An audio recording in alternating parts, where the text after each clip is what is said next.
Hello everyone, welcome back to GDG DSA, and today we will be solving the problem Leetcode 41, first missing positive. Alright, so this problem, if we read the problem statement, says that given an unsorted integer array nums, return the smallest positive integer that is not present in nums. So the problem statement states that we have an array nums and we need to return the first integers, which is the smallest positive integer that is not present in nums. So positive integers start at 1 and go all the way to infinity, right? So we need to find the smallest positive integer that is not in this array. So if you look at this example, 1 is here, 2 is here, but 3 is not here. Therefore, the answer to this input is 3. For the second array, we see that 1 is present, but 2 is nowhere. So the answer is 2. For the third example, 1 is not present, therefore the answer is 1. Now, the real constraint of this problem is that we must implement an algorithm that runs in big of n time and uses constant auxiliary space. So no big of n space and no uh, running time greater than big of n. The constraints are that the length of nums is bounded between 1 and 10 power 5. Now, if you think about it, if we just ignore this line and we try to implement an algorithm of our choice that still works, the easiest way to do this would be to sort the array and then check what are the elements present in the array, what are the non smallest positive integers that are present in the array, and return the first value that is not. So it would look something like this. If we have an array, something like this, if we have something like, let's assume we have this and we have 3 and then we have 0, then we have -1 and then we have 2 and then we have 1, and we need to find the answer to this. So if we sort this, the sorted array would look like -1, 0, 1, 2 and 3. And now what I can do is I can maintain a value that will be the value that I'm looking for. So we need to start looking from 1. And I'll iterate through this array. Now the first element is -1, but because -1 is less than 1, so -1 is less than my current value, I'm not interested in -1, therefore I can proceed. And since this is a sorted array, I know that I need to look further for 1.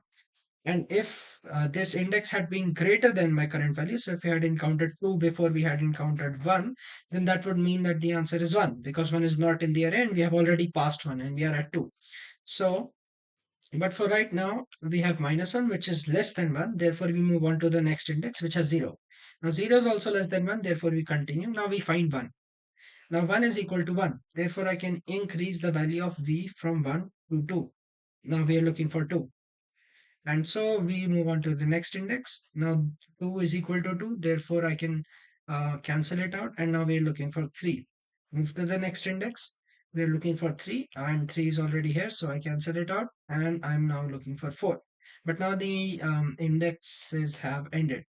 Therefore, the answer to my question will be 4 because 4 is not present. So that's the basic idea. So if we implement this in C++, it would look something like this. First of all, we sort our array. So I just write sort nums dot begin. And so this is the built-in sort function, nums dot end, which takes in an iterator to the the beginning of the container and pointer to the iterator to the end of the container. Now the array is sorted. Now what I can do, I can initialize my value as 1. And then for each element in the array, for int I0, I less than nums dot size and I plus plus. I simply check is nums I. If they are equal, then that means v is present in the array, therefore I can increase the value of v. Otherwise, we can check if nums I ever becomes greater than v, that means that I will no longer be encountering v, therefore the answer is v. And if this whole loop executes successfully, that means every element from 1 to n was in the array. And therefore, we just return v. So if I try running my solution, and it gets accepted and it works. Now let's try to analyze the complexity. Sorting will take big of n log n. time complexity, and then this is a loop that goes through every index and does constant time work. So just an if else inside it, and therefore this is big of n. Therefore, the time complexity is big of n plus n log n, which is the dominating term is n log n. Therefore, we can simplify it to n log n. And for the space complexity, we are sorting the array, but that's in place, and we are only taking the variable v. Therefore, the space complexity is big O of 1. Now, moving on to how we would write an optimal solution. So the condition is we need to also take a big of n space and use constant um, time complexity as well. And so that's what we will be aiming for here. Now, if we were to think in terms of what will be the optimal solution, we can think of um, how do we want to solve this problem? Uh, all right, so if you think of what an optimal solution would look like, we need to think of something that allows me to do whatever I did, look for the value inside the array itself without taking any extra memory, and do it in big of n time complexity. So how would we do that if we think about that? So we can think about this. So if we observe in this array, we have 3, 0, -1, 2, and 1. Now, if you observe, first things first, we are only concerned with elements that lie between 0, no, sorry, not 0, between 1 and the length of the array. Why is that? And both inclusive. Why is that? Because if we look at the array, we need to look for the first missing smallest positive integer. And the smallest positive integers start at 1. And at max, if every element is the smallest positive integer, then that means that the answer would be n plus 1. So the array can at max hold elements between 1 to n in the perfect case. Therefore, we are only concerned with numbers that lie between 1 and n. So 0 is not of any concern to us, and negative numbers are also not of any concern to us. And duplicates as well. So if you had two ones, I don't care about the second one, I only care about the first one. Right? So now, if we think about this, um, what will be the easiest way to check if a number is in my array or not? So we know that we can use hash sets for this exact thing. If I insert all my elements inside a hash set, I can look it up in constant time. But using a hash set and inserting every element of my array into it will be big of n space. So that's extra space. But the algorithm will run in constant in big of n time. So that's big of n space and big of n time. We are aiming for constant extra space and big of n run time. So the idea here is, why don't we just use the array as our lookup table? So for instance, if we have 1, why don't I put it into its right position, which would be the 0th index? And if I have 2, why don't I put it into its right position, which will be the first index? If I have 3, why don't I put it in the second index? So that I have a stream of numbers that are correct. So I do some processing such that I get all numbers in a row and I don't care about the remaining numbers. And then if I have to check if any number n is in the array, then I simply look at the index n minus 1. And if the value at index n minus 1 is n, then that means that it is in the array. Otherwise, it's not. So the idea is to swap the elements such that if we encounter a valid element, put it in its right place. So it would look something like this in this array. So we have 3, -1, 0, 1, and 2. So if you look here, so first we encounter 3. Now, I'll also write the indices down here of each element. Now, 3 is at index 0. We need it to be at index 2. So the correct index for any element, so the correct index for the element at index I is nums I minus 1. So for the 0th index 3, the correct position for 3 is 3 minus 1, so that's 2. And this condition is only applicable if our nums I lies between 1 and n inclusive. All right, so 3 needs to be here. So I swap 3 and 0. So my array becomes 0, -1, 3, 1 and 2. Now I move on. No, I still look at 0 now. I'm still at this index because let's assume there was not a 0 here. Let's assume the 0 was here and we had a 1 here. That would mean, and there was a 2 here. And this 2 was a 0. That would mean that after swapping, my 2 would land here. But I also need to put 2 in its correct position. So it's not an if condition, it's a while condition. So while the ith index has not the correct element in its place, we will keep doing this. So if I had something like 3, then minus 1, then 2, then 0, and then 1. So I would look at 3, I would say that it needs to be in this third position, so I'd swap 2 and 3. So 2 goes here. So 2 goes here, and then we 3 goes here, and 0 goes here, 1 goes here. So now if we look at 2, 2 also needs to be in its correct place. So we swap minus 1 and 2. Now we see that we get minus 1 in the first position. Now that's fine because minus 1 does not lie between 0 and n. So the condition is while the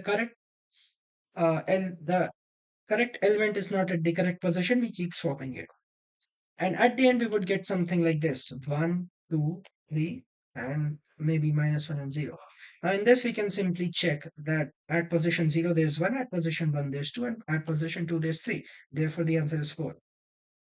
So that's the idea. So we just swap to the correct index, which is nums I minus 1, if our index lies between 1 and n. So if I implement this, um, we can do something like this. So I'll just go through my array. So for int I is equal to 0, I less than nums dot size I plus plus. Now I need to swap to the correct position. So the condition is while. So first condition was that the number should lie between 1. So that's one condition, that num size should be at least equal to 1. So num size should be greater than equal to 1. And the second condition was that num size should be less than or equal to n. So that's nums dot size. And the third condition was that it should be at its incorrect place. So nums I dot 1 minus 1 is not equal to nums I. So this just means that the correct index for nums I is nums I minus 1. And so while the value at that index is not equal to nums I, we keep doing this swap operation. So how do we swap? We create a temporary variable and in it we store, um, let's say, the element at the correct position. And then at the correct position, which is nums of I minus 1, we put nums of I. And then in our current position, nums of I, where we are currently, we just put the number that was previously at the correct position. So this is the processing loop. And now we can just simply go over here. I int I is equal to 0, I less than nums dot size, I plus plus. And here we can simply check if the ith element of nums is not equal to I plus 1. So that means the answer is I plus 1 because that was not in the solution. And if we go through the entire array, that means every single element is in the array from 1 to n. Therefore, the answer is n plus 1. So this is the solution if I try to run it. And okay, I missed a semicolon here and here. All right, this works, and I'll just submit my solution. And all right, so that's how we will do it in C++, and the idea remains same in Python. So in Python as well, if I implement it, so I can just do for I in range. So here let's create n as length of nums. And then for I in range n. Now the condition was, first of all, nums of I should lie between 1. So 1 should be less than equal to nums of I and n. So it should be less than equal to n. And the second condition was nums of nums I minus 1. So it should be at the correct index. So while it's not at the correct index, we'll swap. So in Python, we can just do this: nums of I minus 1, comma nums of I is going to be equal to, so this is just shorthand to swap. So in the correct position we put nums I, and we swap the value that was at the correct position to the ith position. So we swap this. Then we simply check for I in range n if nums of I is not equal to I plus 1, therefore the answer is I plus 1. And at the end, after everything is done, we simply return n plus 1 if every element is in the array. And I'll try to run it. All right.